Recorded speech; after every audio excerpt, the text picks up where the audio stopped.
o alerta já está dado e a gente tem que estar muito firme, muito unido nessa luta contra todas essas medidas.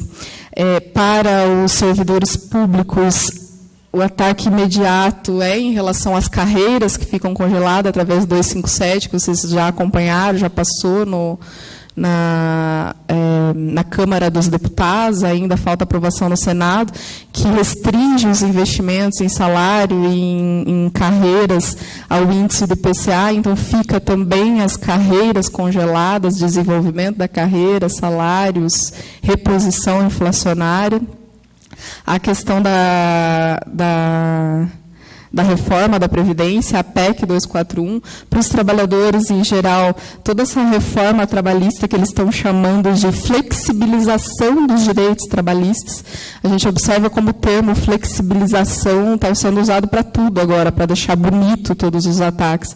É flexibilização dos direitos trabalhistas para mascarar a retirada dos direitos.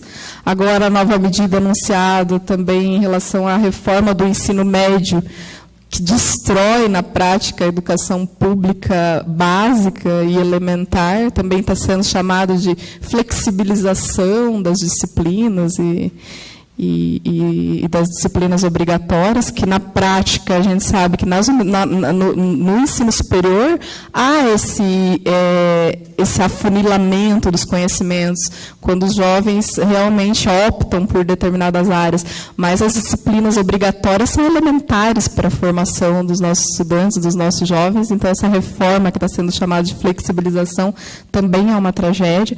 A flexibilização dos direitos trabalhistas, que prevê fim de 13º salário, de adicional noturno, de insalubridade, negociação de salário mínimo, fim de licença paternidade, auxílio creche, descanso semanal remunerado, FGTS. Para os trabalhadores da iniciativa privada, a tragédia ainda é maior. Então, o nosso levante ele tem que estar pronto, a gente tem que estar muito unido, e é isso que a gente vem construindo para nos mover contra todos esses ataques.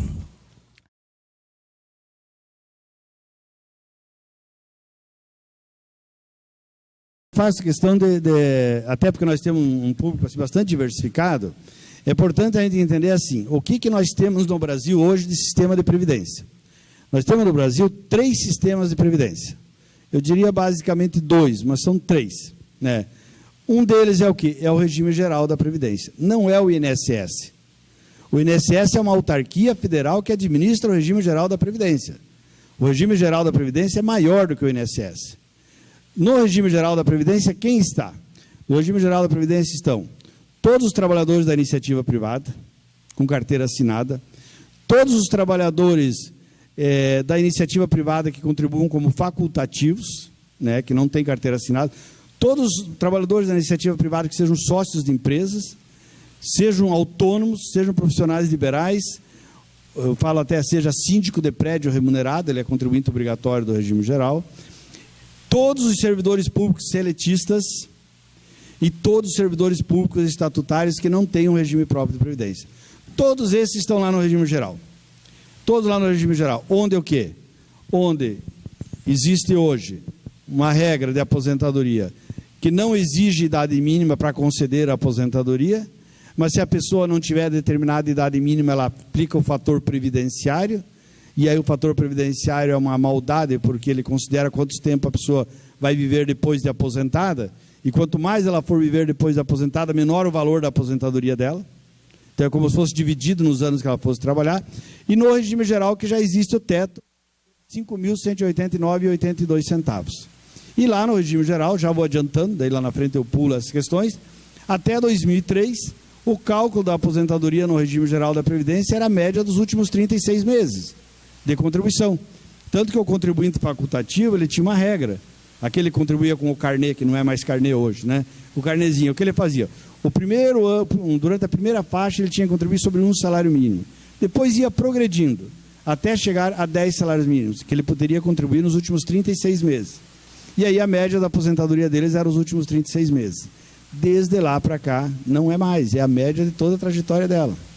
Então essa é uma mudança importante. Então faz a média, respeita o teto de R$ 5.189,82 e depois aplica o fator previdenciário sobre ele. Tá? Portanto, os trabalhadores vinculados ao regime geral, e é muito importante isso por quê? Porque às vezes tem dois municípios, um do lado do outro, um está no regime geral, outro está no regime próprio. E eu sempre falo, o fato do prefeito ou governador escolher criar um regime próprio de previdência, ele escolheu junto uma série de regras para previdenciárias diferentes para os servidores públicos.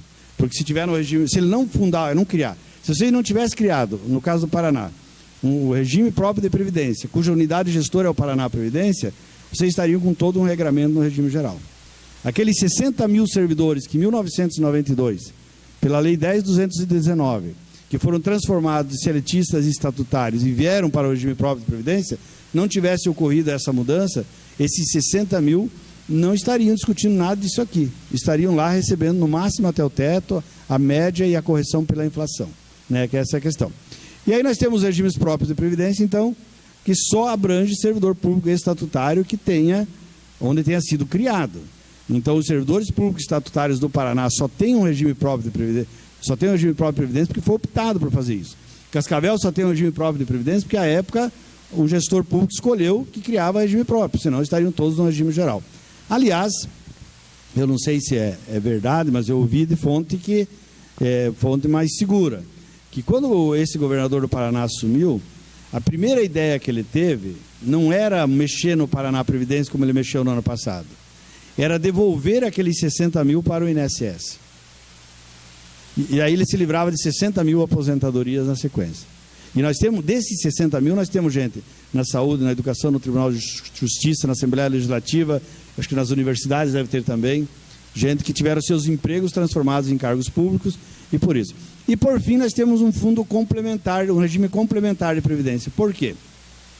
Porque, como eu disse, no regime geral da previdência, ninguém se aposenta mais do que o teto, de R$ 5.189,82.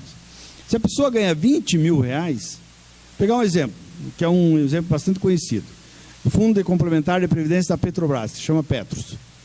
Se o funcionário lá ganha R$30 mil por mês, que ele é um executivo lá da Petrobras, ele só vai se aposentar com R$ 5.189,82. Se ele quiser se aposentar com mais do que isso, ele terá que contribuir com o fundo complementar, que pagaria essa diferença, que é o que o governador no ano passado, já tem uma lei aprovada, mas aquela lei não serve, tem que ser lei complementar, que é o que o governo no ano passado, através do decreto, da lei, projeto 252, incluía lá a criação do Fundo Complementar de Previdência. A partir da hora que ele criasse o Fundo Complementar de Previdência, todo servidor que ingressasse a partir dali não iria se aposentar mais do que esse valor. E, para se aposentar mais do que esse valor, teria que contribuir para o Fundo Complementar de Previdência. Já tem esse fundo complementar na União, Rio de Janeiro, São Paulo, Espírito Santo, Minas Gerais, e parece que Santa Catarina agora recentemente aprovou. Então significa que um auditor da Receita Federal, que assume um cargo público depois de 2013, março de 2013, e que não tenha, e que ganhe mais, ganhe lá R$20 mil, a aposentadoria dele será de R$ 5.189,82. Por isso que eu falo, várias reformas já têm sido feitas. Só até aqui eu já falei umas 5, 6, considerando o regime próprio e o regime geral. Todas elas para quê? Para suprimir direitos. Todas elas para suprimir direitos. Nenhuma delas, teve duas delas que foram para amenizar os impactos das reformas. Para amenizar, mas muito pouco. Depois eu vou dizer que é a emenda 47 e a emenda 70. Então, e o fundo complementar, eu tenho alguns sindicatos que eu assessoro, que eu falava, quando você falava em fundo complementar, o olho brilhava, né? Precisamos ter fundo complementar. Quando a gente diz que estabelece o teto, porque é isso que a emenda 41 falou, então não é bem assim. Tá? Então por quê? Porque as pessoas... porque o fundo complementar, o que ele tem de nocivo, que é isso? Primeiro é que estabelece um teto. Né? Eu lembro de um debate que eu estava na audiência pública lá na Assembleia Legislativa, estava a professora Marley do meu lado, falei, Marley, um professor com 40 horas, ou um professor com 2 cargos de 20 horas, no final da carreira, quanto que ele pode chegar? Ele falou, pode chegar a R$12 mil. Falei, pois é, se aprovar esse fundo complementar, no máximo que ele vai chegar em R$ 5.189,82. Aí acabou carreira. Aí não tem por que ter carreira. Porque a pessoa vai ter carreira para enquanto ela estiver trabalhando, porque na hora que ela se aposentar, ela não vai ter mais nada. É isso, e daí isso eu vou dizer que já existe hoje para uma boa parte de servidores. Por que do fundo complementar é importante a gente mencionar aqui? Porque até o ano 2000, esse fundo complementar, que seria para pagar a diferença, ele era de benefício definido. Então, se a pessoa ganhava 9.189,82 centavos, ele se aposentava com 5.189,82 centavos pelo INSS, e os outros 4.000 ele ia receber do fundo complementar. Só que em 2000 mudou. E esse fundo complementar no Brasil, ele não é mais de benefício definido, que ele sabe quanto vai receber. É de contribuição definida. Ele sabe com quanto contribui, mas ele vai receber aquilo que o mercado financeiro render. Tanto que, até o ano passado, era facultativo o ingresso dos servidores federais no fundo complementar. É tão baixa a adesão deles, que na mesma medida provisória que mexeu lá nas pensões, tornaram obrigatório, o servidor público federal agora ele adere, né, entre aspas, obrigatoriamente ao fundo complementar de previdência. Então ele vai ter que pagar essa diferença. Bom, aqui eu vou parar de apresentar ali e vou tocar sem, até por razão do tempo. Ninguém me disse qual é o tempo, mas eu sei que tem um limite, né? Então, assim, por que eu estou falando isso? Então, se nós temos essas bases, assim, vamos pensar o que nós tivemos de reforma nos últimos anos para ver se justifica existir reforma e aquilo que estão propondo. Fala-se que não existe idade mínima. Esse é um argumento. Mentira. Mentira, porque no regime geral, a pessoa pode até se aposentar sem ter idade mínima, a mulher pode se aposentar aos 30 anos, o homem aos 35, a professora aos 25 e o professor aos 30, da educação básica, né, da educação básica, porque a educação superior foi tirado, né, é uma reforma que tirou o direito desses profissionais, né, 98 já foi tirado em 98, então foi tirado. Então, primeiro, no regime geral, pode se aposentar nessas condições, pode, vai lá, tem os 25 anos a professora, tem 30 anos a servidora, ela vai lá e pede aposentadoria e o INSS concede. Só que aplica o fator previdenciário, que é essa fórmula, e dizem que essa fórmula, dizem não, eu vi agora, eu tinha dúvida, mas me confirmaram esses dias, que na verdade o que aconteceu na reforma de 98, o governo perdeu a fixação de uma idade mínima no regime geral por um voto. Foi o voto do Antônio Candir, e que ele errou na hora de votar. E daí o governo perdeu por um voto. E logo depois que passou a emenda 20, né, que mudou lá no artigo 40 dos servidores e no 201 do regime geral, eles tentaram fazer uma interpretação do ponto e vírgula. Porque tem ponto e vírgula, né? Ela pode se aposentar aos 30 anos, a mulher, né? Pode se aposentar aos 60, e tem ponto e vírgula. O que eles queriam dizer? Que o ponto e vírgula dizia que ela tinha que ter 30 e 60, mas não era, era 30 ou 60. Ela se aposenta com 30 e se aposenta com 60. Aí criaram o fator previdenciário, diminuindo o valor da aposentadoria para forçar ela a ficar. Agora, no ano passado, foi aprovada a regrinha dos pontos, que minimiza um pouco isso. Significa que a servidora que tenha 30 anos de contribuição e tenha 55 anos de idade, igualzinha à servidora pública, ela não é atingida pelo fator previdenciário. Ela se aposenta com a integralidade da média que foi dada. Então, é bem importante lembrar isso, que foi outra reforma feita recentemente. Dizem que esse deputado errou, e daí, por ter errado, o governo Fernando Henrique aprovou uma lei criando o fator previdenciário. Então, tem idade mínima, sim, no regime geral. Porque se a pessoa se aposentar sem essa idade, ele perde um monte da aposentadoria. Perde 40% às vezes da média que ele atingiu. E no serviço público também não é verdade que não existe idade mínima. Porque em 98 foi fixado também, dizendo que até ali a servidora podia trabalhar até os 30 anos e se aposentar. Opa, ali veio uma norma dizendo que não bastava mais ter 30 anos, precisava ter 30 e 55.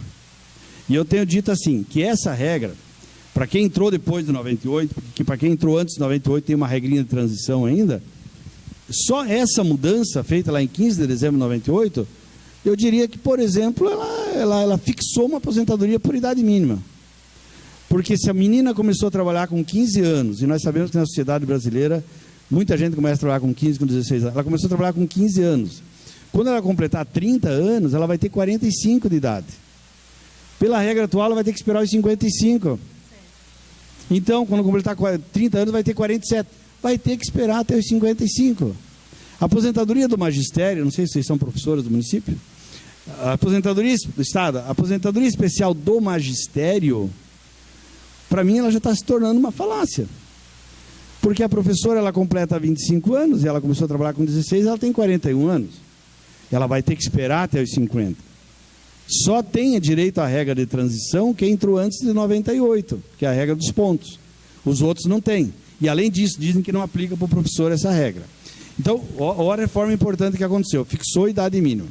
Lá em 98, foi criada uma regra de transição, que era a regra do pedágio. Dizendo, já que as pessoas começaram a trabalhar muito cedo, né? Então, pode se aposentar aos 48, pode se aposentar aos 53. O homem aos 53, a mulher aos 48. Só que, para isso, vai pagar um pedágio. O que é isso? Um tempo adicional. Ia trabalhar 20% a mais daquilo que estava faltando lá em 98. Bom, até aí razoável, né? Porque às vezes a pessoa estava faltando 10 anos para se aposentar, trabalhava mais 2, podia se aposentar aos 48 e 53. Pois, como diz o outro, nada é tão ruim que não possa ficar pior. Em 2003, então em 98 fixou a idade mínima para os dois grupos, regime geral e regime próprio. Regime próprio na própria Constituição, servidor público, e regime geral através do fator previdenciário, que colocou essa condição, que se a pessoa, e que só agora ele foi minimizado com a regra dos pontos. Em 2003, nós tivemos uma outra contra-reforma, vamos dizer, que foi mais desastrosa do que a de 98, na minha opinião. Mais desastrosa. Primeiro, por quê? Primeiro que ela acabou com a aposentadoria proporcional que as pessoas tinham direito. Então, a servidora podia se aposentar aos 25 anos, o servidor podia se aposentar aos 30, com um redutor, mas era proporcional, sempre com paridade com o servidor ativo. Eu vou explicar logo o que é paridade, porque um dia eu estava falando para os servidores do Poder Judiciário lá em Salvador, e fiquei a manhã inteira falando paridade, quando era umas 11h30, alguém levantou a mão e falou assim, dá para explicar o que é essa tal de paridade? Né? Então, assim, no regime geral não se fala em paridade. Porque no regime geral, quando o trabalhador se aposenta, ele deixa de ser um metalúrgico, ele vira um aposentado do INSS. No serviço público, eu continuo sendo servidor público, inclusive eu tenho paridade com o servidor ativo. Então, até 31 de dezembro de 2003, tudo aquilo que era concedido para o servidor ativo, automaticamente era concedido para o aposentado. Não só reajuste, mas reclassificações e reenquadramentos. Essa é a chamada paridade entre servidor ativo e inativo. O que aconteceu em 2003? Primeira coisa, eu já vou falar na versão de 2005, porque nós ficamos 2 anos que ninguém praticamente mais tinha paridade. Então, o que disse a emenda 41? Então, primeiro, acabou a aposentadoria proporcional. Segundo, falou que continuava existindo essa regra do pedágio, permitindo que as pessoas se aposentassem aos 48 e o homem aos 53. Só que diz o seguinte, pode se aposentar aos 48 e aos 53. Pagou o pedágio, pode se aposentar. Continua existindo essa regra até hoje.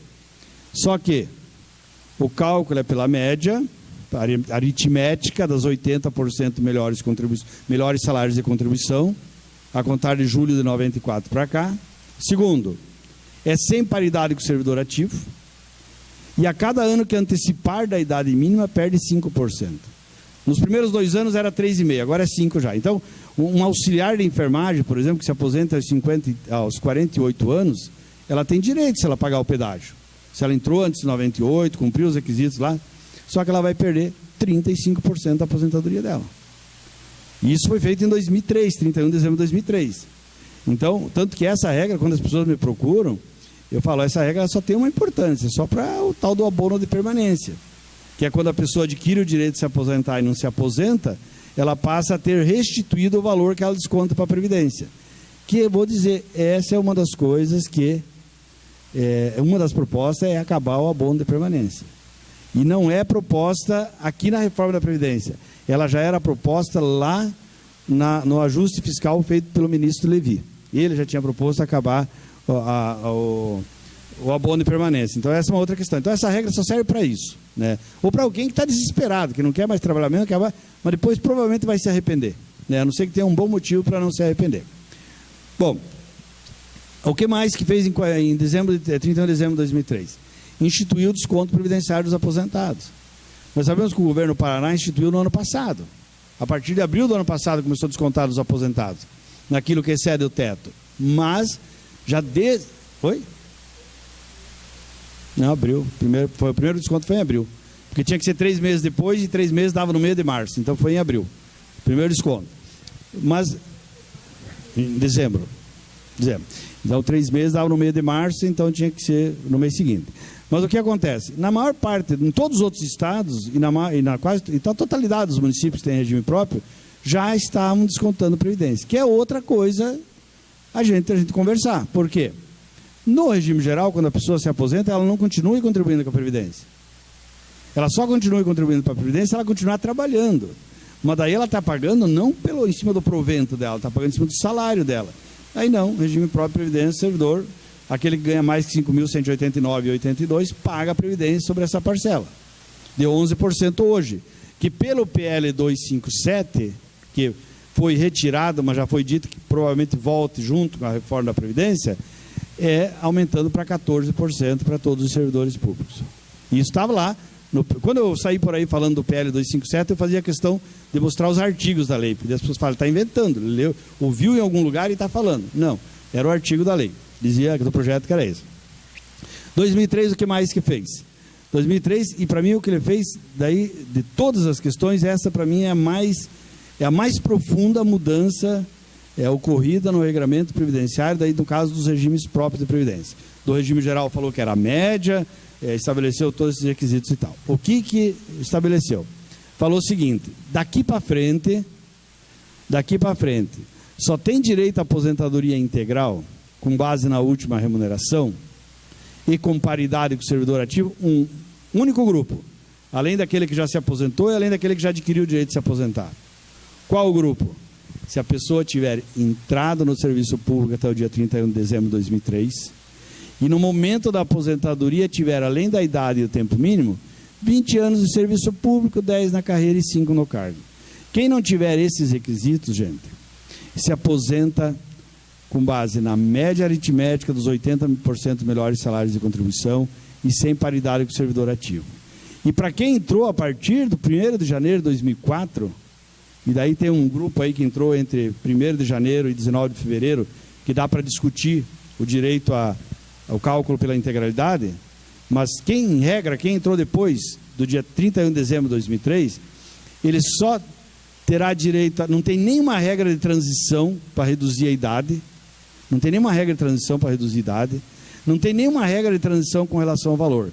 Essas pessoas só vão se aposentar quando completarem a idade e o tempo mínimo, portanto, uma servidora quando completar 30 e 55, um servidor quando completar 35 e 60, e o cálculo será pela média aritmética dos 80% maiores salários de contribuição, a contar de julho de 94 para cá, e sem paridade com o servidor ativo. Então, o que significa isso? Julho de 2004, porque é a data a partir da qual o INSS tem os dados, né? Então, essa data. Então, o que eu estou dizendo isso? Que para quem entrou depois desse período, não existe mais, não existe mais integralidade, não existe mais paridade, e o cálculo é pela média das 80% melhores contribuições, e não existe regra de transição para a idade e tempo mínimo de contribuição. Então, hoje, pelo regulamento vigente, quem que não sofre tanto com a reforma do ponto de vista de idade? Aquela pessoa que conseguiu começar a trabalhar com 25 anos de idade. Quantos brasileiros conseguem esperar 25 anos de idade para começar a trabalhar? Por que 25? Porque a mulher que começou com 25, trabalhou mais 30, dá 55. O homem começou a trabalhar com 25, mais 35, dá 60. Mas nós sabemos que não é essa história. No ano passado, logo depois do 29 de abril, se eu não me engano, logo depois do 29 de abril, teve um debate lá na Universidade Federal e eu participei. Pela APP estava o professor Hermes e no plenário tinha uma professora de Portugal. Era uma atividade internacional que estava tendo e eles terminaram com esse debate. E ela falou, aqui no Brasil se aposenta muito cedo. Lá em Portugal ninguém se aposenta com menos de 67 anos.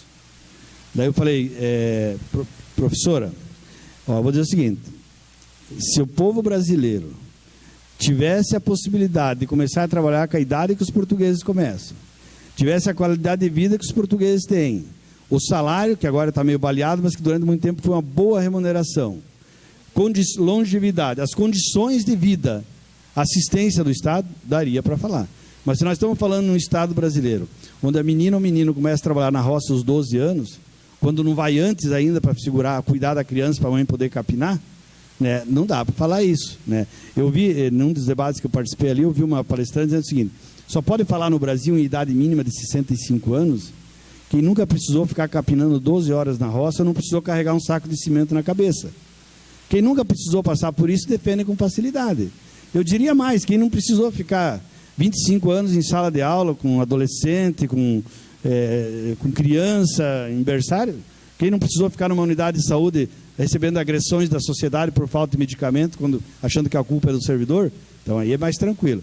Então, esse que está o dado. Bom, e aí para finalizar, o que está se propondo de reforma de Previdência então? Até agora são todos balões de ensaio.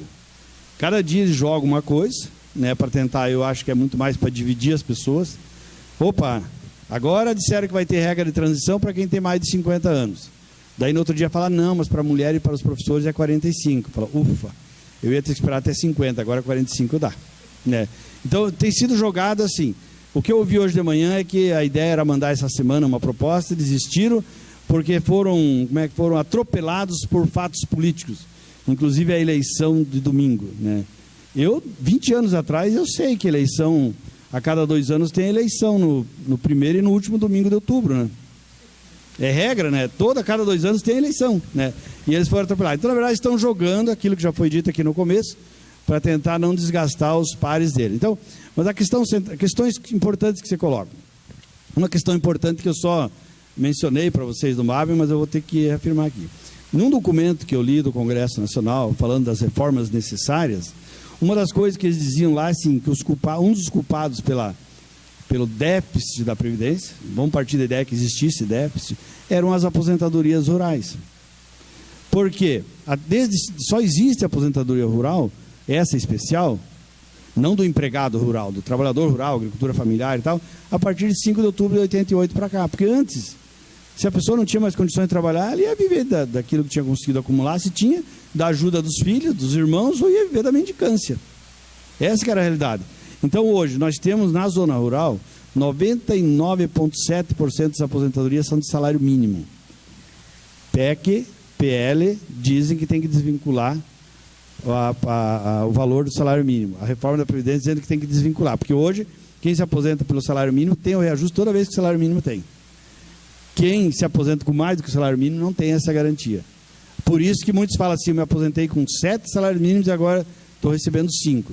Não é porque a aposentadoria dele foi reduzida, é que o salário mínimo aumentou mais do que a aposentadoria dele. Então, eu fico indignado com essa questão da aposentadoria rural, porque eu tenho na minha origem, eu sou filho de trabalhador rural. E a gente sabia que a pessoa tem que levantar na hora que o sol aparece e vai para casa na hora que o sol se põe, e ainda vai ter que cuidar da vaca, da galinha, do leitão e tudo mais, e vim dizer que são os culpados pelo déficit na Previdência. E daí eles estão propondo mudanças, dizendo que os trabalhadores rurais deveriam ter uma contribuição específica, não sobre a produção, como eles fazem hoje, mas tinha que ter uma contribuição mensal, durante um tempo X, para eles poderem se aposentar. Quem viveu um pouco na roça sabe que o trabalhador rural ele tem dinheiro em alguns momentos por ano, né? É no momento da colheita, do feijão, do arroz e tal. Então não vai pagar a Previdência. Não vai fazer esse recolhimento, não vai se aposentar. Então essa é uma questão. A outra é o aumento da contribuição. A outra questão, igualdade de idade entre homens e mulheres.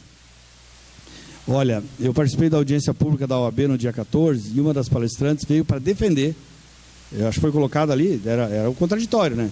Veio ali para defender que realmente não faz sentido mais. Teve várias, a Denise Gentili mesmo foi a palestrante de abertura, vários debates bem interessantes. Mas essa palestra foi sofrível para a gente. Por quê? Dizendo que não tem sentido mais existir diferença de idade entre homens e mulheres. Porque as mulheres conquistaram todo o espaço do mercado de trabalho. Ah, mas daí alguém diz assim, não, mas ela tem que cuidar dos filhos. Bom, isso não é um problema de previdência. Esse é um problema de política pública que tem que ter creche. Ah, não, mas ela tem dupla jornada, tripla jornada. Não, esse não é um problema de previdência, esse é um problema social. Os maridos têm que trabalhar em casa. E assim, esses argumentos que eu acho assim, muito frágeis para dizer isso. Mas essa é uma outra ideia, igualar homens e mulheres. Igualar homens e mulheres, estabelecer uma idade mínima elevada. A partir da hora que estabelece uma idade mínima elevada, as pessoas vão ter que contribuir, às vezes, até 40, 45 anos, dependendo do cálculo, a pessoa teria que contribuir, porque a proposta que mais tem aparecido é de 65 anos. Se vai ter regra de transição ou não, nós não sabemos, porque é só especulação. Mas daí eu volto na fala que aquela dirigente sindical fez. Sem ficar pensando, eu encontrei uma servidora que chegou para mim e falou o seguinte, ela não é militante nada. Ela chegou, é uma advogada, ela falou, Ludmar, você que é ligado a sindicato aí, mas vocês não estão fazendo nada. Para essa reforma da Previdência, ela vai acontecer. Daí eu fiz um comentário que eu vi ela defendendo a reforma da Previdência em determinado lugar, e daí eu falei, não, e você por que não faz? Daí ela ficou quieta, um pouco ela falou, eu estou muito preocupado, porque estão falando que só vai ter regra de transição para quem tiver mais do que 50 anos. E eu só vou completar 50 anos no dia 10 de janeiro.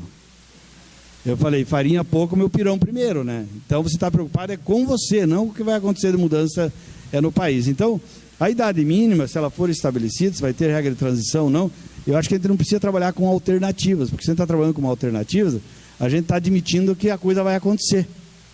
Outra questão que estão falando, regulamentar a aposentadoria especial em razão da insalubridade, da periculosidade e dos deficientes para os servidores públicos. Alguém poderia rapidamente puxar aplausos, né? Que bom, não é isso que nós queremos o tempo todo? Mas qual é o fundamento? Por não existir a regulamentação no serviço público, os servidores públicos estão se baseando na súmula 33 do STF, que diz que se aplica aos servidores públicos enquanto não tiver lei própria, e os servidores estão indo para a justiça e estão conseguindo a aposentadoria integral, com paridade e sem idade mínima. E eles querem regulamentar para dizer que é pela média, sem paridade e com idade mínima. Então, todo esse quadro está colocado. Mas uma última questão que não posso deixar de falar, porque eu sei que é uma preocupação das pessoas. A discussão do tal do direito adquirido, né? Então está vindo uma reforma da Previdência e a pessoa fala assim, eu tenho direito adquirido porque eu, quando entrei no serviço público, a regra era essa. Não existe direito adquirido a regime jurídico. Então a regra pode ser mudada ao longo da carreira. No ano passado, o governador Carlos Alberto Rich queria acabar com o quinquênio de vocês. Diz o seguinte, aquele que já adquiriu eu vou congelar. Bom, aí eu achava que ele já não estava respeitando o direito adquirido. Mas o que ele estava dizendo? Aqueles que já têm, está mantido. Aqueles que não têm, daqui para frente, o anuênio será 0,01%. 0,1%. Ele poderia isso, do ponto de vista legal, poderia. Porque a Constituição diz que a lei não pode atingir o ato jurídico perfeito, a coisa julgada e o direito adquirido. Em Previdência, só existe direito adquirido quando a pessoa completou os requisitos para se aposentar. Por aquela regra que ele completou.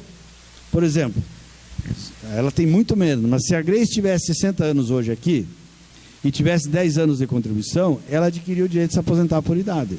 E essa regra, uma reforma não pode tirar. Agora, ela não tem os 30 anos de serviço público, portanto, a outra regra ela não atingiu ainda. Então, ela tem uma expectativa de direito. Ela está esperando que vai atingir esse direito. E aí, o que eles falam? O que fala? Que expectativa de direito e nada é a mesma coisa. Eu tenho uma expectativa e eu tenho nada é a mesma coisa, porque se não se consolidar, eu não vou receber. Só que daí, e por que eu estou falando isso? Porque daí já tem uma corrente forte nesse sentido, dizendo o seguinte, que não se pode tratar essa questão do direito adquirido como se fosse do direito privado. Do direito privado que é assim, expectativa de direito e nada é a mesma coisa. Não dá para ignorar que uma servidora tenha 29 anos de contribuição e que numa reforma ela tenha que ter o mesmo tratamento daquela que nem entrou no serviço público ainda. Então, está colocado assim, ela tem direito adquirido sim uma regra de transição que obedeça à proporcionalidade desse tempo. Mas aí, volto a dizer aquilo que eu falei no começo. Se nós ficarmos pensando se eu vou ser atingido, o outro vai ser atingido, nós vamos todos juntos. Eu comentava com a Simone, eu acho, que eu participei de uma palestra lá em Curitiba, de uma advogada de Minas Gerais, que ela falou o seguinte, nós estamos num momento que nós não temos direito de ficar curtindo as nossas pequenas diferenças. Ou a gente se une e vamos todo mundo junto e esquece que eu já estou garantido porque eu já completei os requisitos e os outros, né? Ou nós vamos nos afundar todos juntos. Por quê? Porque daí eles falam assim, não, mas eu já estou aposentado. Eles não podem tirar esse direito da aposentadoria em tese, não. Porque para fazer isso eles tinham que mudar a Constituição quando fala do direito adquirido. Isso significaria mudar em tudo. Mas eles podem, muito tranquilamente, aprovar uma proposta de emenda constitucional 241, que diz que não pode aumentar as despesas de um ano para o outro maior do que a variação do IPCA. Acabou. Porque se der o IPCA como reajuste para todo mundo, não pode dar mais nada de carreira. Se der carreira, não pode dar o IPCA. Então a gente até, lá num dos sindicatos que eu assessoro, a gente tem até avaliado assim, que ele está demorando para pagar as progressões e tal, pensando nessa possibilidade, de repente aprovar isso, e daí falar, mas não sou eu que não quero, é que a Constituição mudou e diz que eu não posso fazer. Então eu quero finalizar dizendo o seguinte, muitas contra-reformas foram feitas. Eu esqueci só eu falei que tinha duas que foram um pouco mais benéficas. Nós temos duas, que é uma que é a emenda 47, que foi que restabeleceu paridade lá para o pessoal do artigo 6º da emenda 40. Aquele pessoal que eu falei dos 20 anos, dos 10 anos, dos 5, estabeleceu a paridade para esse pessoal.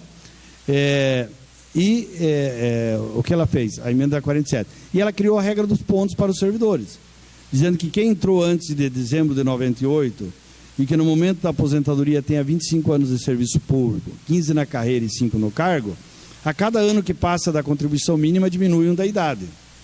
Então, a servidora completou 31 anos, ela cai para 54, completou 32, cai para 53. Então, essa veio para diminuir os efeitos da emenda 41. Mas os gestores públicos já entendem que não se aplica para professor. Porque o professor já tem aí da aposentadoria específica, professor da educação básica. Porque da educação superior daí aplica. Porque é 30 e 55, 35 e 60. Não se aplica aos professores da educação básica porque ele já tem direito à aposentadoria especial. E na emenda não constou professor. E eu falei, toda vez que foi para tirar direito, precisou constar professor.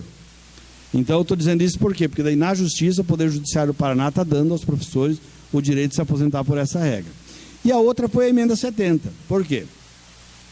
Que veio para diminuir o impacto para uma parte das pessoas. Porque vocês sabem que a aposentadoria por invalidez é a mais cruel de todas com as pessoas. Primeiro que a pessoa se sente inválida, ela é inválida. Por isso que eu acho um absurdo falar que alguém simula uma invalidez para se aposentar. Só se for muito doido mesmo, muito corrupto, né? Porque a pessoa que se aposenta por invalidez, inclusive, fica impedida de desenvolver outras atividades no regime geral. No regime geral, a aposentadoria por invalidez é assim. É por invalidez, não importa a causa. A diferença é que se for por acidente de trabalho não tem carência. Se for por outras doenças, daí tem a carência de 1 ano de contribuição. Se aposentou por invalidez, é integral. Não importa a causa, né? É a integralidade da média até o teto. Nos regimes próprios, ela pode ser integral ou proporcional. Integral se for acidente de trabalho, doença grave e incurável. E proporcional se for todas as outras doenças. É sempre o gestor público que faz um esforço enorme para demonstrar que a pessoa está se aposentando com fibromialgia e não está se aposentando com síndrome do desfiladeiro torácico. Porque a última é doença do trabalho. A primeira é decorrente, às vezes, da depressão também. Então, não é doença do trabalho. E que depressão nunca tem a ver com o trabalho. Então, aposentadoria proporcional. Então, o que acontece? De 2003 a 2012... o cálculo tanto da proporcionalidade como da integralidade era feito pela média aritmética. Então fazia a média, depois aplicava essa proporção à integralidade. E a emenda 70, de 29 de março de 2012, diz o seguinte: não, a aposentadoria por invalidez continua sendo proporcional ou integral, a depender da causa geradora, mas não é mais a média, é com base na última remuneração. Então, para quem entrou antes de 2003, ainda o cálculo é feito com base na última remuneração. Quem entrou depois de 2003 é tudo média, seja por invalidez, seja qualquer situação. Então, inclusive, tem uma PEC no Congresso, que eu duvido que passe agora, porque agora o caminho é o contrário, dizendo que as aposentadorias deveriam ser sempre integrais, não proporcional ou integral. E outra questão que eu esqueci é assim, que eu não posso esquecer, que já tem nota técnica do Ministério da Previdência dizendo que tem que aplicar para os servidores públicos, que é a regra da pensão por morte. No regime geral, só uma pessoa tem direito à pensão vitalícia por morte.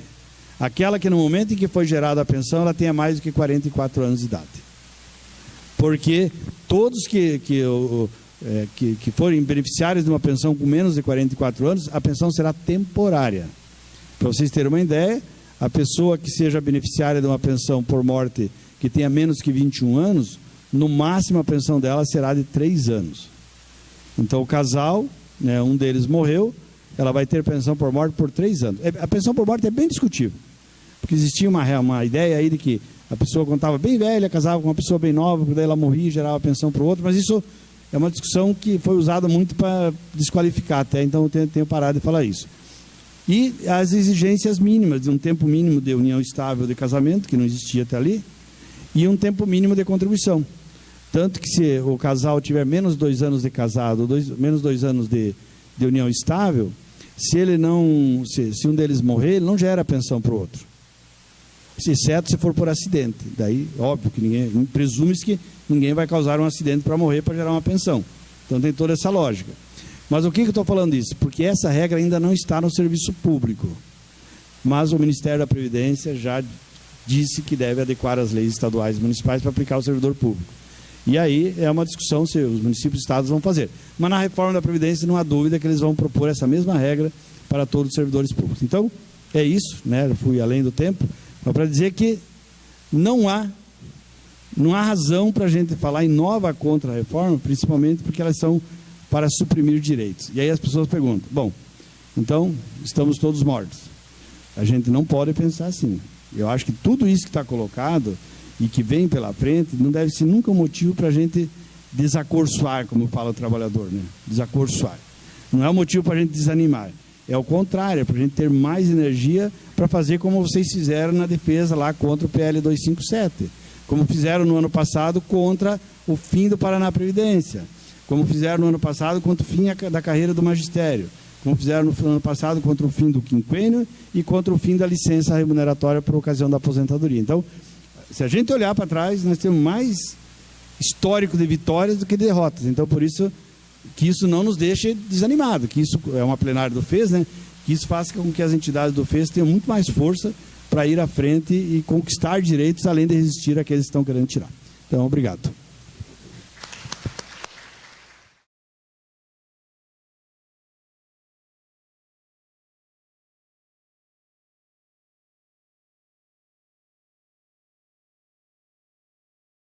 O fiomédico.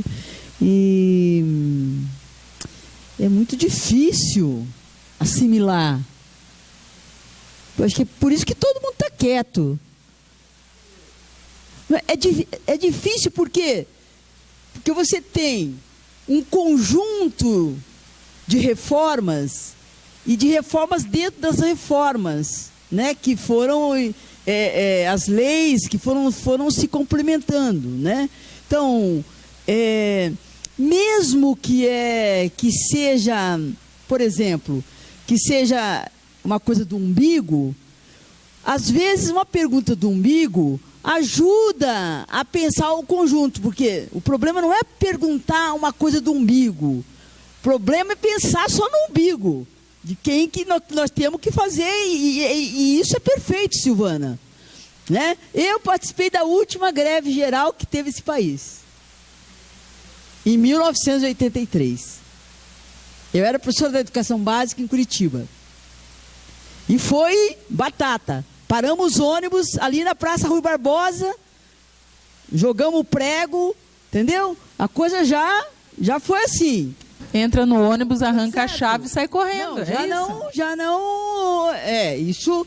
E a coisa do setor produtivo, as empresas, as fábricas. Agora, é claro, e é necessário, e é fundamental que nós que temos estabilidade, de estarmos junto com todos esses trabalhadores. De estarmos juntos. Ou melhor, eu quero lembrar, porque eu vivi isso. Por isso que eu tenho 60 anos já, né? Eu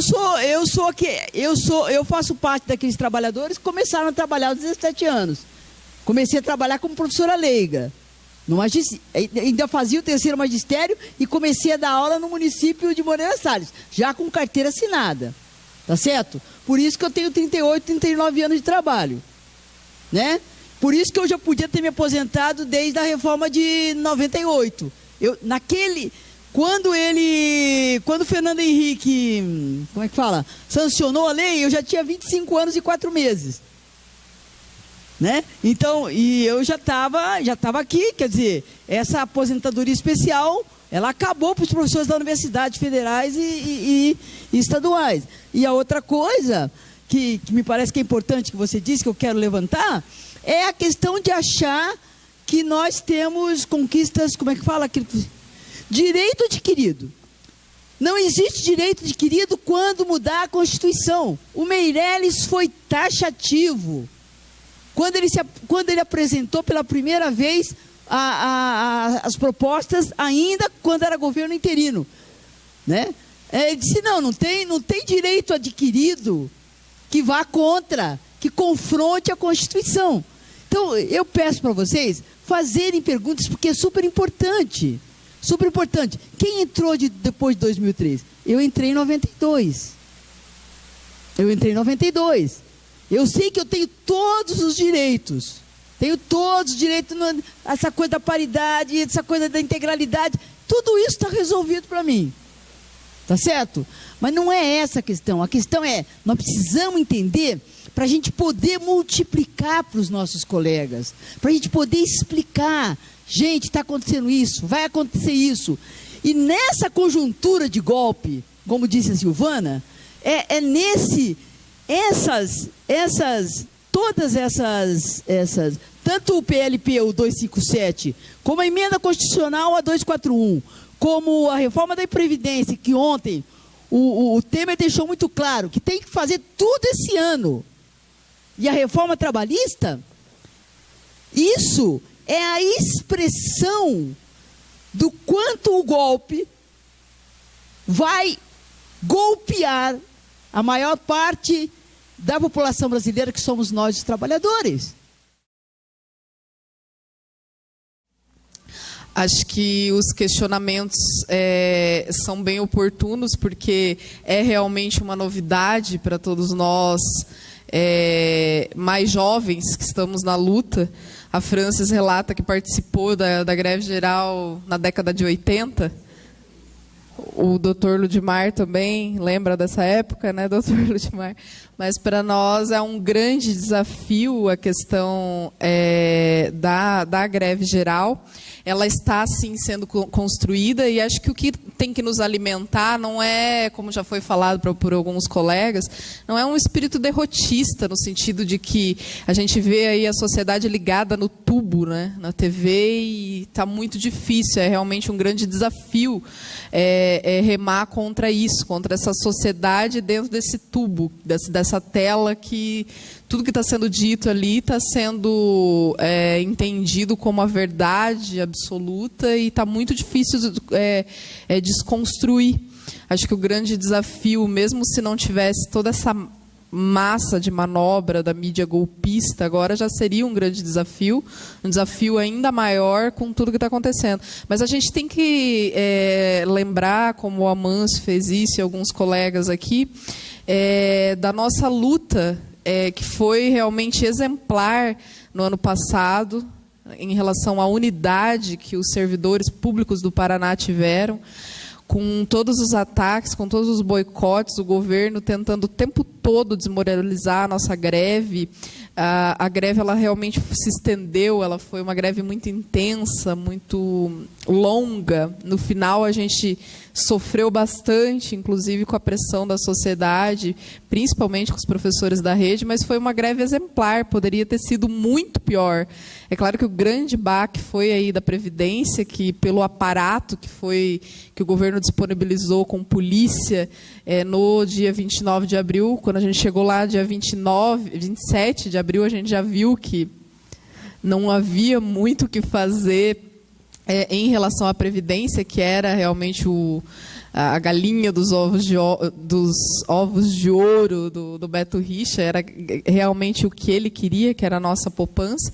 Mas a gente não pode, por exemplo, lembrar de toda a luta do ano passado e de tudo que aconteceu no dia 29 de abril, que não conseguimos novamente a façanha que conseguimos no dia 10, 11, 12 de fevereiro, onde ocupamos a Assembleia, derrubamos o pacotaço.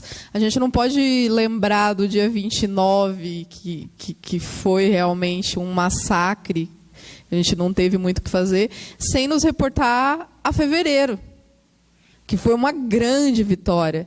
Em fevereiro, nenhum sindicato precisou muito mover ninguém. Quando a gente percebeu, a gente tinha 50 mil trabalhadores na frente da Assembleia Legislativa, e foi muito importante a ocupação. Eu sou militante jovem, mas foi o dia mais significativo da minha vida, não sei se viverei outro. Também fui para Brasília, estou em todos os movimentos do golpe, mas a ocupação e a derrubada do pacotaço em fevereiro foi muito significativa. Como o Dr. Ludmar lembrou, poderia ter sido muito pior. Ali estavam, no pacotaço, a destruição total da Previdência já naquele momento, os 8 bilhões, já não teria mais nem como a gente está tentando agora ainda, recorrer ao Supremo Tribunal Federal para recorrer os efeitos e mostrar a inconstitucionalidade da lei que saqueia a nossa Previdência. Não teria, acho que todos os mecanismos estariam mais complicados. A questão do quinquênio, que a gente recuperou, a própria carreira dos professores da rede e vários outros elementos. Então, a gente tem que se fiar também nas nossas vitórias. Em relação à greve geral, nós estamos construindo, o FES está muito unido nessa questão de estar em todos os movimentos em Brasília. A união agora das centrais é uma união muito significativa e histórica. Claro que as centrais ainda têm muitas divergências políticas, partidárias, mas é uma união significativa, mesmo centrais e alguns sindicatos que não chamavam nem de golpe. Algumas centrais não aceitavam lá atrás, alguns meses atrás, chamar de golpe. Hoje isso já mudou com a união das centrais. Então, a coisa está tão grave. A gente tem que também elencar o que tá se movendo aí de bom, né, no sentido da construção da greve, e é uma construção mesmo. Agora, no dia 22 de setembro, aqui em Cascavel, só para concluir minha fala, aqui em Cascavel nós tivemos um dia histórico de luta. Foi uma paralisação nacional e Cascavel se levantou, unidos.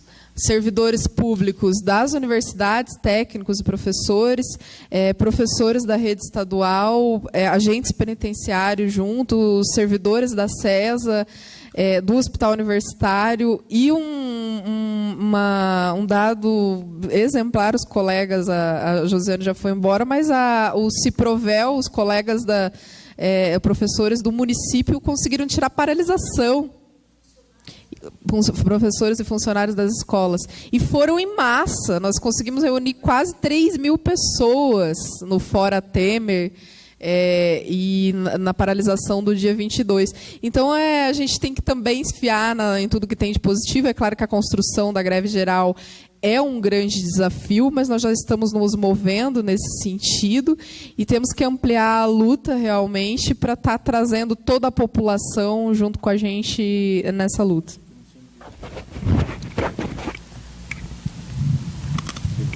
Dr. Ludmar. Responder? Então,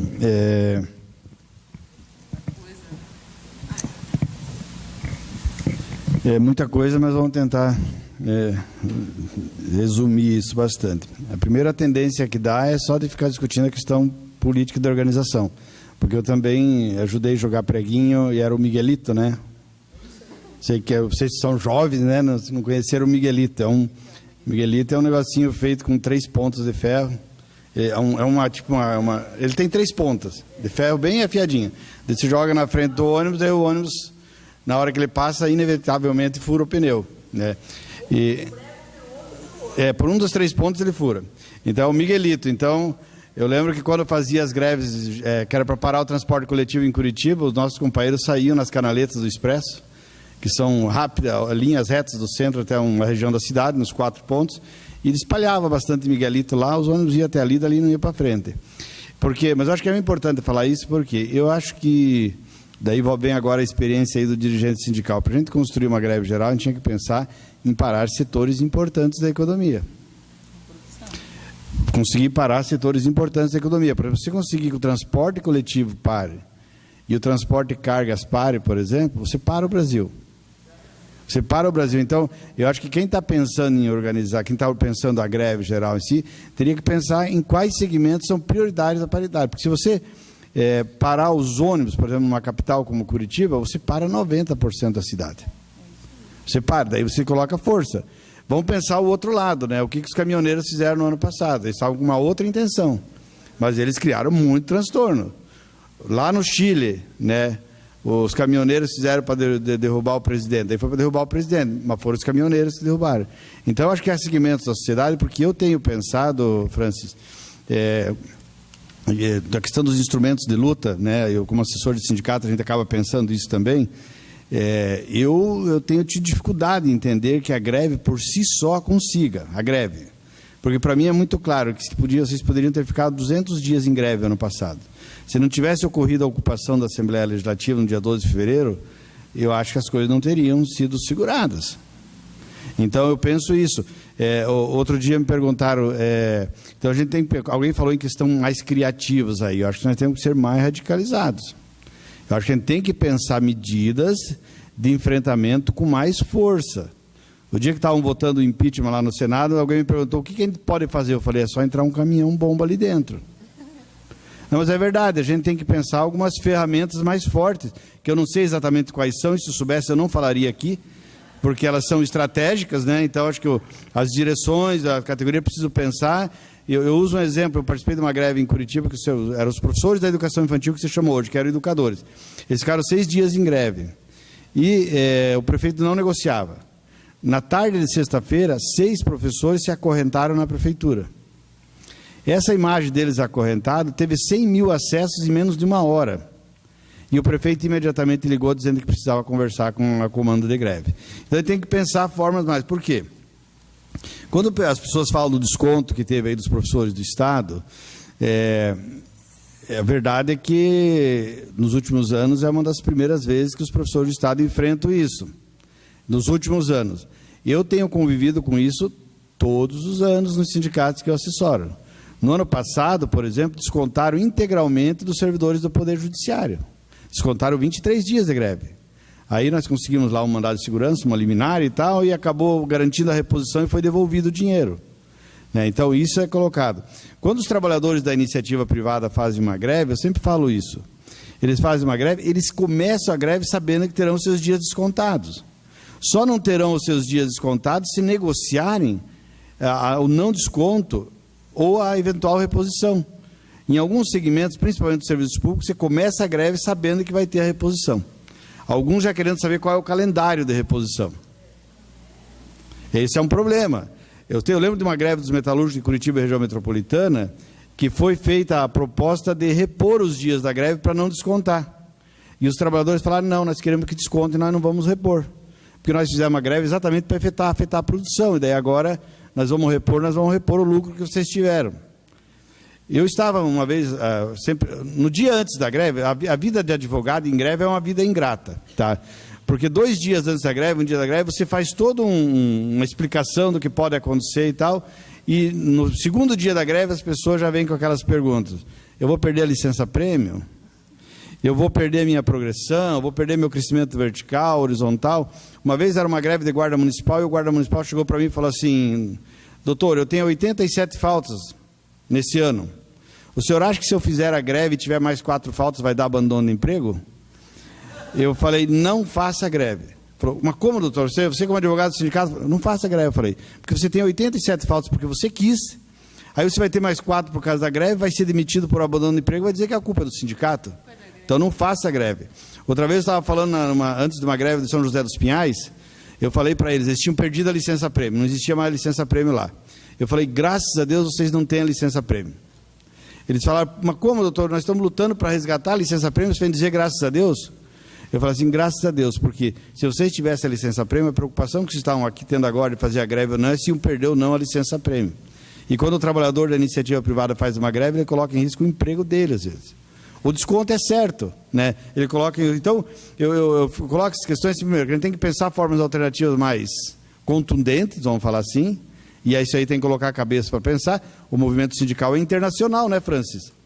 E tem experiências de outros lugares, vamos conversar com outras pessoas em outros lugares que tiveram que enfrentar isso, né? Eu lembro assim, a Francis fala da greve de 83, a grande greve geral no Brasil é de 1917, né? A grande greve. Foi a primeira. Mas depois, lá nos anos 80 e poucos, eu lembro que eu já estava em Curitiba, eu cheguei em Curitiba... mas assim, teve outros esboços de greves gerais e tal, mas sempre estava muito vinculado ao transporte coletivo. Se o transporte coletivo parava, então, não é só para dizer que é colocar isso. Mas vamos às questões colocadas rapidamente aqui. Só para deixar bem claro essa coisa do direito adquirido, tá, gente? Assim, se fizerem exatamente aquilo que o Meirelles falou, não é só na Previdência que eles estão mexendo, você que é estudante de Direito ali, né? Não é só na Previdência que eles estão mexendo, eles estão mexendo no ordenamento jurídico brasileiro inteiro, porque é ali que diz que a lei não pode violar o direito adquirido, a coisa julgada e o ato jurídico perfeito. Então, essa é a questão. Eu entendi a fala do Meirelles quando ele falou assim, que não há, aliás, ele não é jurista, né? Ele é, né, economista, sei lá o que. Eu entendi que ele estava falando daqueles que não tinham adquirido, completado os requisitos ainda, porque se ele estiver falando diferente, é um absurdo. O que ele falou é o óbvio, né, que direito adquirido tem que ser respeitado, né, mas não sei se ele estava compreendendo direito adquirido como mulher mesmo. E essa questão do direito adquirido...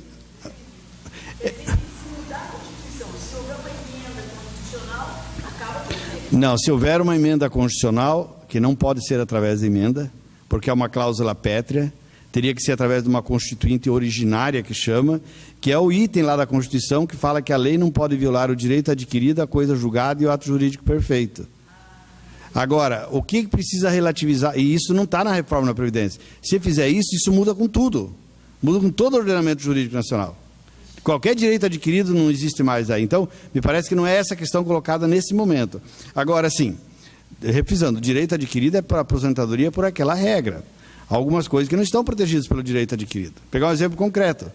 Quem se aposentou antes de 2003? Se aposentou por uma regra que dizia que não tinha desconto previdenciário. No entanto, veio uma mudança na Constituição de 2003. Depois eu vou passar um conjunto de textos, inclusive um resumo disso, que tem 20 páginas, para a Grace, daí ela pode socializar com vocês essas questões que estou colocando. Então, a Constituição, a emenda de 2003 veio e disse que tinha desconto previdenciário dos aposentados. Então, mesmo aquele que se aposentou por uma regra que dizia que não tinha desconto previdenciário, passou a ter.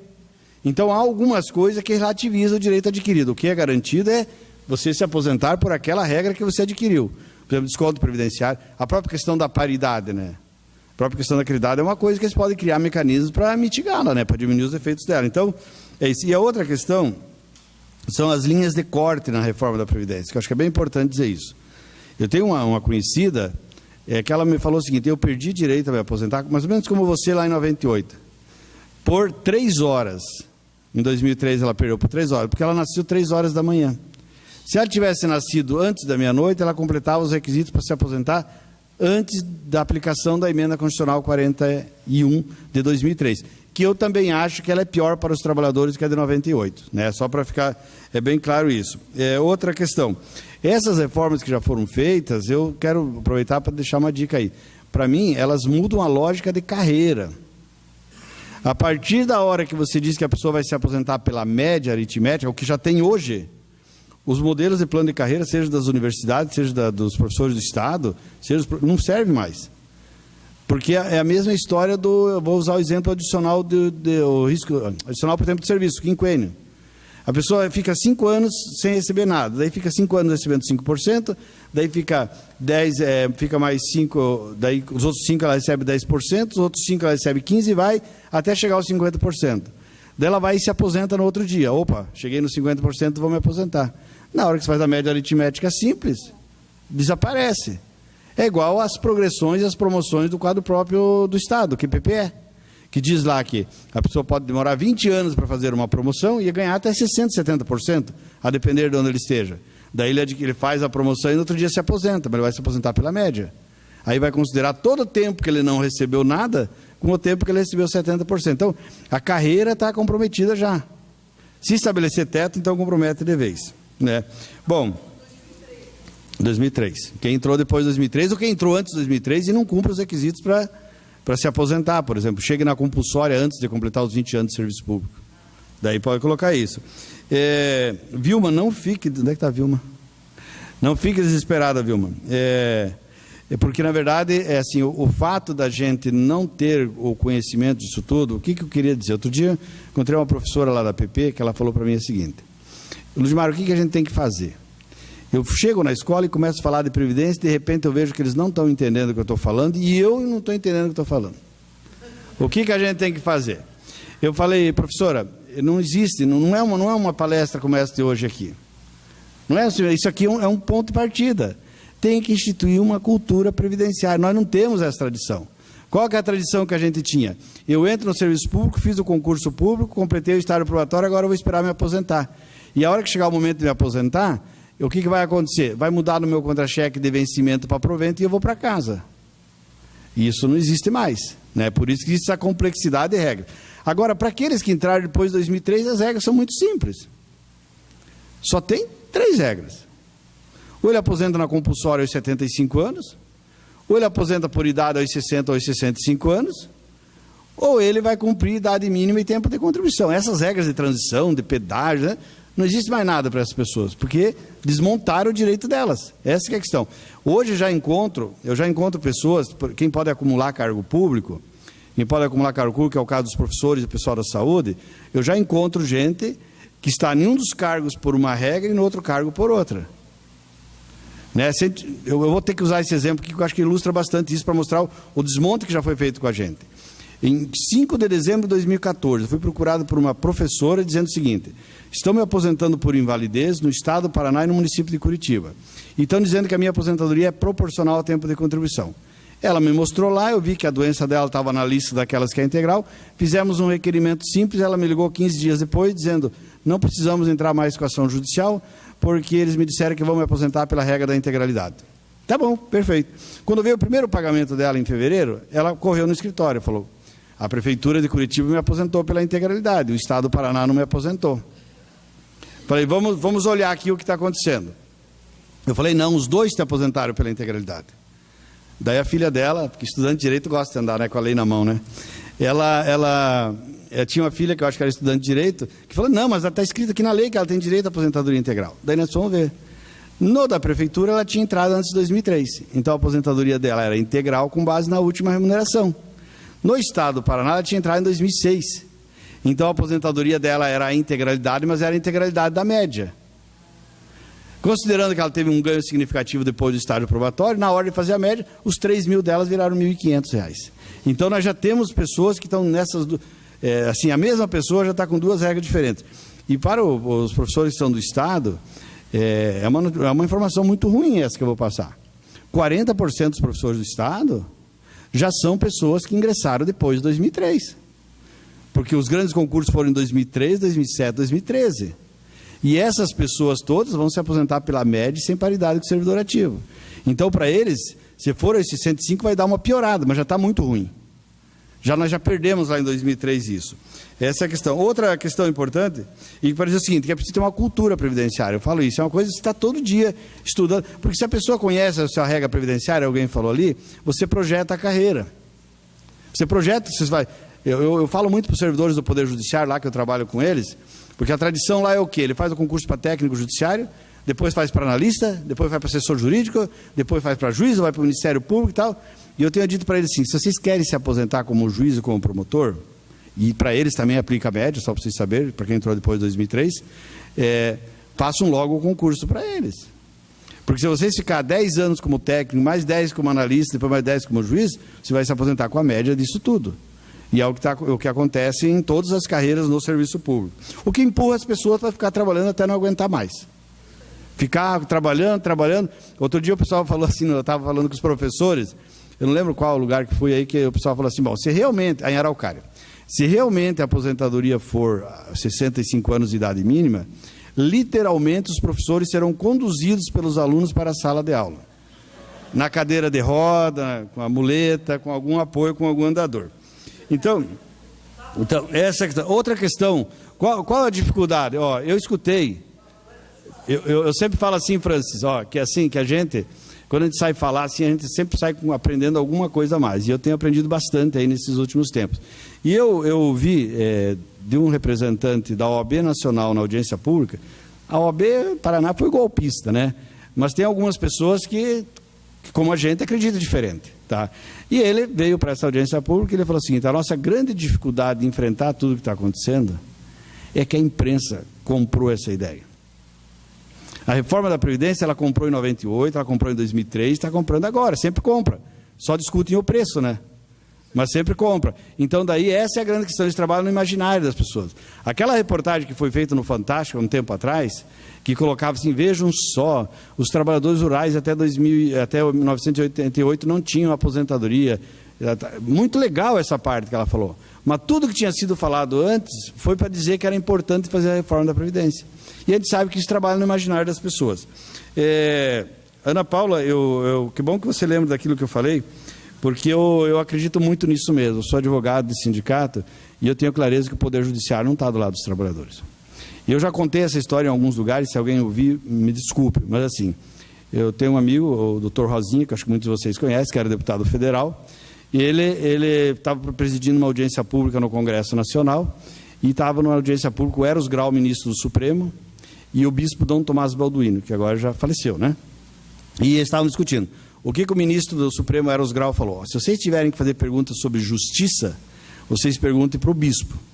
Se vocês tiverem que fazer perguntas sobre direito, perguntem para mim. Porque direito e justiça não é a mesma coisa. Olha que eu trabalho com os servidores do Poder Judiciário e sabe como é que funciona por dentro do Poder Judiciário. Então, essa questão. Outra questão importante, vocês falam assim, da dificuldade que nós temos hoje. Até 5 de outubro de 88, companheiros, a gente não tinha direito à sindicalização e direito de greve no serviço público. Nós não tínhamos isso. Só adquiriu o direito à sindicalização e direito de greve do servidor público em 5 de outubro de 88. Então, se nós pensarmos agora, nós estamos num patamar melhor do que nós estávamos lá. Hoje as entidades têm dinheiro para fazer mobilização, para levar a gente para Brasília, antes não tinha. Então é importante pensar isso, porque senão a gente prega o desânimo, o cansaço, o desespero. Hoje existe, vocês só conseguiram levar gente para lutar lá em Brasília contra o 257, estão levando contra o 241 e vão levar contra a reforma da Previdência, porque existe a entidade que arrecada com seus filiados e tal, e porque tem direito de sindicalização, senão não. Senão, se você pegar o Estatuto do Servidor Público do Estado do Paraná, ainda está lá no Estatuto dizendo que é falta grave do servidor fazer greve. Eles não ajustaram o Estatuto à Constituição. É claro que não tem aplicabilidade nenhuma, mas está escrito lá. Bom, então eu acredito muito, Ana Paula, que a primeira coisa que tem que fazer é a luta política. E é muito difícil lidar com isso. Assim, a gente que trabalha com sindicato, principalmente, às vezes a direção de um sindicato, a categoria principalmente, acha que a solução está numa ação judicial. Olha, eu estava falando um dia, veja que coisa maluca. O repórter ali me perguntou isso. Daí eu falei, não é bem assim.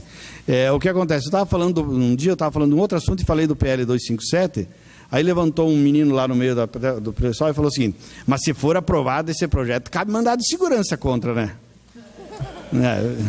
Então, se é para judicializar tudo, né? Não tem como, né? Mas eu estou terminando aqui já. A Marilete também falou que está apavorada, mas eu acho que é isso que a gente... Por um lado está apavorado, mas tem clareza que tem que construir a luta, né? Que vai para casa querendo construir a luta, se mobilizando. Já tem... Então, depois você já passa para todo mundo aí. 2003, essa apatia eu acho que se supera com construção. E assim, eu foi colocado no meu, eu tenho que falar também. Embora eu acho que quem diz realmente tem que acontecer uma greve geral não é a categoria, são os trabalhadores, mas se fosse só isso, não precisava ter direção sindical, né? Quem dirige o movimento é a direção sindical, para isso que é eleita, né? Então, se a direção sindical aponta para os trabalhadores um caminho a ser seguido, eles vão seguir ou não esse caminho, né? Ficar esperando que a base venha e diga vamos, né? Mesmo ano passado, né, Grace? Mesmo ano passado. Por que foram 50 mil? Foram 50 mil porque sentiram segurança nas suas direções. E as direções chamaram e eles foram e eles sabiam que tinham que ir.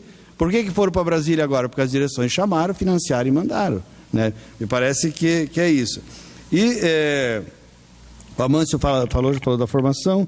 Então, é mais ou menos isso. Agora, só para daí não precisar ficar me repetindo, realmente é um conjunto de regras e tal, bastante difícil e tal, mas parece que nesse momento a gente tinha que centrar fogo em cima de algumas questões. Todas essas regras que nós falamos aqui é para dizer o seguinte, já foram tirados muitos direitos dos trabalhadores. Então, agora nós temos que ser contra a idade mínima de 65 anos, nós temos que lutar contra a extinção da aposentadoria dos trabalhadores rurais, nós temos que lutar contra o aumento da contribuição previdenciária, lutar contra o fim dos regimes próprios de previdência, porque tem essa proposta da unificação dos regimes, lutar contra essas questões. Me parece que para os trabalhadores fica mais claro isso, quando se fala assim, trabalhador rural vai ter que contribuir com a previdência se quiser se aposentar. Vão ser contra. Então aí fica mais claro. Eu diria que é mais ou menos como esses dois materiais que estão aqui, né? muito objetivos e muito claros, né? É isso que estão propondo e é isso que nós estamos contra. Que eu acho que esclarece um pouco. Sem entrar muito, dar muitas voltas, eu acho fundamental o conhecimento, porque a gente sabe, né? Quem tem o conhecimento tem mais possibilidades de dirigir, de mandar, de tudo, né? Até de dar golpe. Mas é importante a gente ter pelo menos algumas linhas mestras. Eu brinquei com a Simone, falei, nós perdemos a bandeira. Eu falei, então agora só ficaram com uma. Agora ficou mais fácil fazer a luta, mas ela estava falando da bandeira de pano, né? Então, mas é isso, eu acho que essa discussão tem que fazer, tem que existir. E, por exemplo, eu vou ter que dizer o seguinte, quando foi dito que em 2003, por exemplo, em 2003 não teve a resistência que seria muito importante que tivesse tido. Muito importante que tivesse tido. Eu acho que um grande racha no movimento sindical aconteceu a partir de 2003, por causa da reforma da Previdência. Eu sou muito sincero, já que foi dito aqui, eu vou dizer o que eu penso exatamente. O que eu falei logo depois de 2003? Eu falei, se aqueles que quiseram a reforma de 2003 achavam que realmente ela era necessária, por que não deixaram o Fernando Henrique fazer em 98 e assumir o ônus disso? Nós sabemos que estão pagando preço por isso. Começou com a reforma de 2003 e as coisas vieram acontecendo. Então, e por último, né, que não... se a gente ficar pensando que nós não vamos levantar... Me falaram outro dia que isso é ressaca do golpe. Falei, se for ressaca, ótimo. Porque ressaca se toma um engolve, espera uns dias e passa, né? Então, acho que a gente tem que pensar que realmente tem uma ressaca que está passando e que a gente vai ter que conseguir superar isso para fazer. Ou então, acabou, né? Daí, o próximo passo, quando a Grace fala assim, nós jovens e tal, a gente sabe que até 88, por exemplo, um sindicato que o Ministério do Trabalho não gostasse da forma como estava sendo conduzido, ele intervia no sindicato. Ele intervia no sindicato, ele trocava a direção do sindicato. Agora já se fala e já se falou em os sindicatos terem que prestar contas das suas despesas para o Tribunal de Contas do Imposto Sindical, já se fala isso. E o próximo passo, gente, vão ser os sindicatos. Exatamente. Próximo vão ser os sindicatos, para quebrar todas as resistências.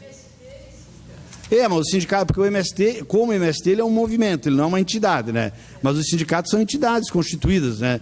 E o próximo ataque é os sindicatos e a gente tem que saber disso. E daí eu não vou falar mais depois, assim, eu sempre gosto de, no final, dizer o seguinte, a gente fica pensando, e daí sempre nessa história eu não consigo lembrar de outra coisa, senão do poema do Bertoldo Brecht. Quando ele diz assim, vieram, prenderam os comunistas, eu não era comunista, não me incomodei, prender os padres, pastores, sei lá, poderíamos inovar aqui, prender os trabalhadores rurais, prender os miseráveis, prender os desempregados, eu não era nada disso, não me preocupei. Agora estão me levando, sendo que eu não me preocupei com ninguém, ninguém vai se preocupar comigo. Então é mais ou menos isso que está colocado. Se a gente ficar achando que a coisa é para os outros, né, nós ficamos em casa, senão nós vamos ter que ir para a luta mesmo.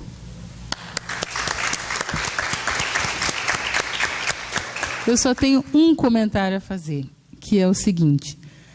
a greve geral é difícil, mas é necessária, e se as direções sindicais não tiverem a capacidade de conduzir esse processo, vão ser atropelados pela realidade. Isso é muito triste.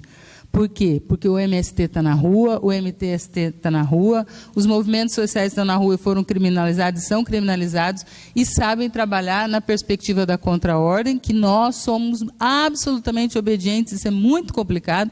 As direções do sindicato têm que começar a pensar nisso. Eu acho que a nossa greve foi absolutamente vitoriosa, mas se nós tivéssemos tido somente a ideia, tivéssemos um grupo para conseguir fazer cair a luz do prédio da Assembleia Legislativa, aquela votação não teria acontecido naquele dia e o resultado não teria sido aquele, teria sido completamente diferente. Então, nós somos muito obedientes, só sabemos pensar na lógica da ordem, e isso é muito complicado porque na judicialização, com esse judiciário, com esse Congresso Nacional, nós estamos ferrados. A gente tem que ser um pouco mais ousado, um pouco mais criativo. Por isso que a colega que falou dos preguinhos lá, parabéns pela sua disposição, pela sua memória, pela sua capacidade, porque isso mesmo, vai ter que lembrar dos preguinhos e as gerações novas, gente, principalmente de dirigentes sindicais.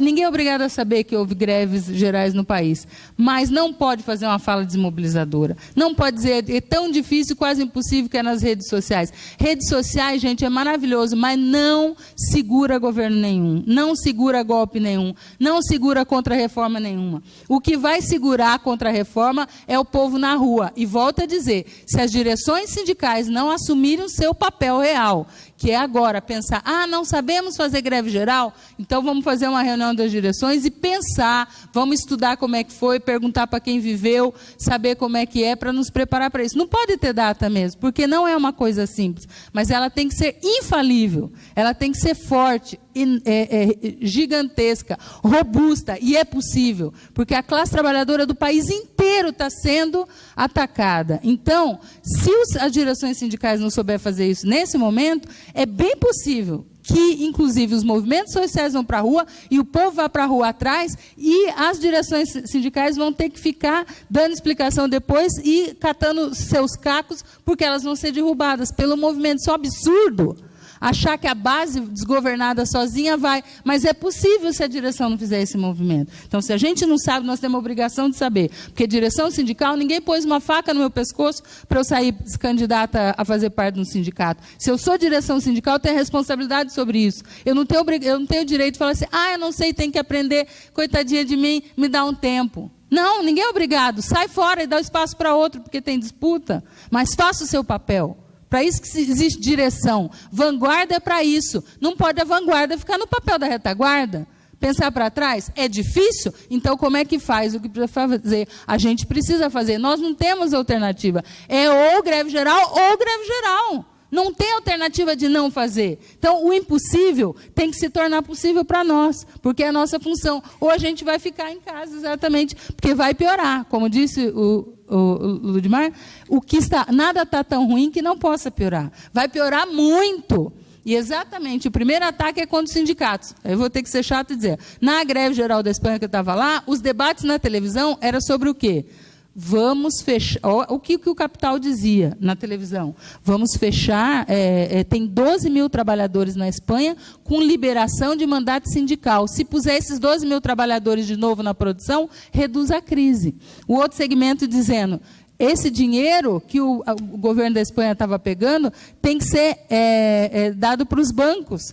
Por quê? Porque a crise é do capital fictício, bancário. Essa é outra possibilidade. Sem resistência, é óbvio que é isso que vai acontecer.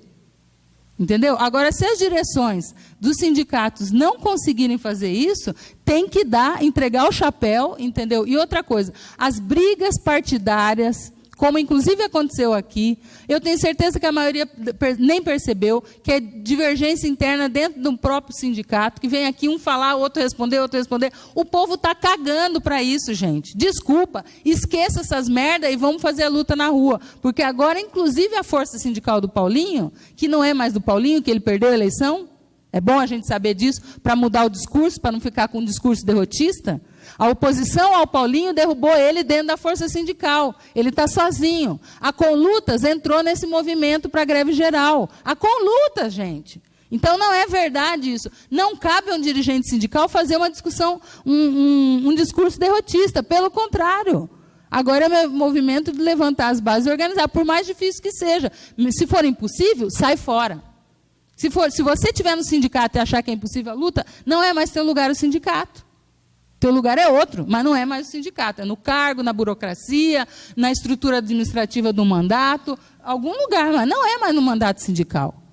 Como que pode um dirigente sindical fazer uma fala derrotista? Não é mais seu lugar. Então, a gente tem que pensar que hoje, o impossível, o impensável está acontecendo. As 5 centrais sindicais se juntaram para construir a greve geral. Você sabe o que isso significa? As divergências são intermináveis dentro desses caras. Eles se juntaram. Agora, nós, na base, vamos fazer discurso separatista, discurso derrotista, de dizer que é impossível, que as redes sociais vão mudar o mundo. Quem disse isso? Boaventura Souza Santos, aquele reformista pós-moderno.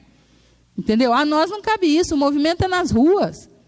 O movimento é nas ruas e não tem outro lugar para fazer isso. Então, a única coisa que nos cabe agora fazer é fazer reunião de direção, se é esse o teu encaminhamento, França, chamar uma reunião do FES e dos sindicatos e das direções para pensar a construção dessa greve geral no nosso local. É claro que na cidade pequena é mais difícil. Sem dúvida, é a cidade grande que vai ser televisionada, que vai passar, mas a cidade pequena tem que tentar, no seu tamanho, fazer o que é possível. Ela vai meio que a reboque do grande movimento. Nem que seja a gente entrar no ônibus e ir para Curitiba, ir para São Paulo fazer os grandes movimentos. Já deu a grande contribuição, mas é isso que vamos fazer. Nem o povo organizado lá fora não está conseguindo segurar essa gente, que dirá... achar que a gente vai fazer uma discussão de não organizar, né, que não é possível organizar. É difícil, nós sabemos pouco disso, nós temos que ter consciência disso, então vamos estudar as greves no Brasil, as greves gerais, para a gente entender isso, saber como foi, quais foram os problemas, quais foram as derrotas, porque exatamente a contra-reforma contra os trabalhadores é intervir no sindicato, eliminar a liberação sindical, fazer esses trabalhadores voltar para o campo da produção e despejar dinheiro nos bancos e não nos direitos trabalhistas. Se na década de 90 o elemento da crise se dizia que era o Estado, o Bresser com o Mari dizia a culpa da crise é do Estado, hoje a culpa da crise é do servidor público. É do trabalhador em geral, mas especificamente do servidor público. E se nós ficarmos com as nossas bandeiras de uma elite que nós somos, temos determinados privilégios, e se nós não entendermos que nós fazemos parte da classe trabalhadora, e que quando a pauta é do trabalhador rural e essa pauta nos pertence e nós temos que ir lá, nós também estamos ferrados, porque a classe trabalhadora vai olhar para a gente, realmente, esses caras têm os direitos a mais. Nós queremos que os nossos direitos sejam da classe da trabalhadora inteira, e não o contrário. Né? Agora, como faz isso se não tem inserção com a classe trabalhadora na base, né? Com a classe operária, com quem ganha o salário mínimo, com o trabalhador rural, com o movimento sem terra, com quem sempre foi para a rua e lutou? Então, a nossa tarefa é gigantesca, é enorme. A luta de classes está na nossa cara. Né? Nunca o ódio de classe ficou tão claro, né, daqueles que não aguentaram o fato de que algumas pessoas, ou boa parte da classe trabalhadora hoje, pode comprar uma passagem de avião e sentar na mesma salinha de espera dos aeroportos. Isso é intolerância, isso é ódio de classe que as elites têm com relação à classe trabalhadora. A gente tem que entender com quem a gente está do lado, né, e conseguir nos organizarmos, mesmo que o direito que nós estejamos defendendo seja o direito só do trabalhador rural, e não fazer isso que você mesmo contou que aconteceu. Aí, quando tiraram da PEC a parte do servidor público, o servidor público sai e fica o restante, entendeu? Como que o restante da classe trabalhadora vai confiar no servidor público que negocia o seu direito e depois cai fora?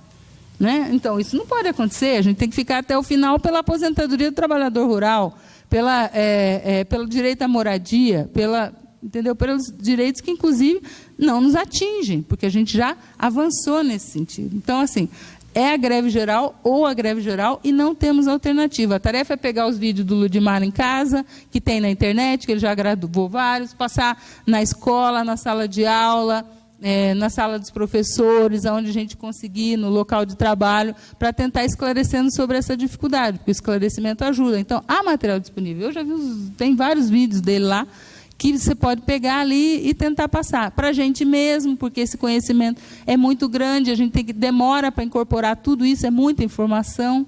Então, é lutar ou lutar, essa é a tarefa do sindicato.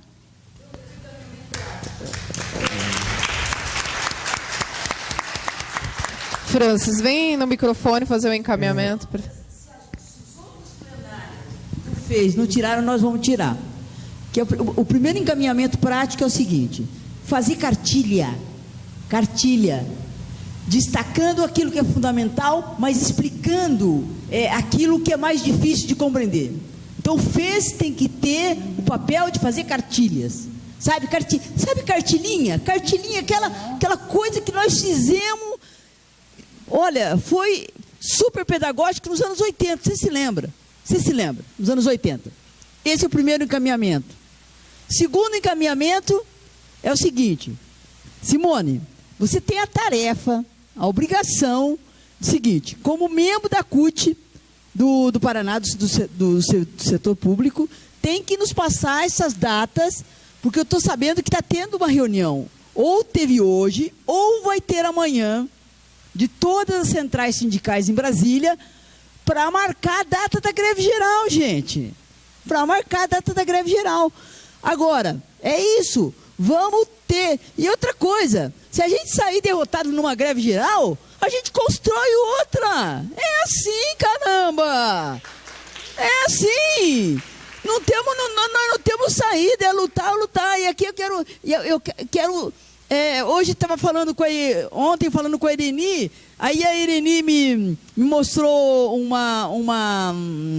uma máxima do Hobsbawm, e eu quero repetir aqui para vocês, porque isso tem dirigido a minha vida, que é o seguinte: eu me nego a não continuar tendo esperança. Eu tenho 60 anos e eu me nego a não continuar tendo esperança. Por isso que eu acho que é luta ou luta.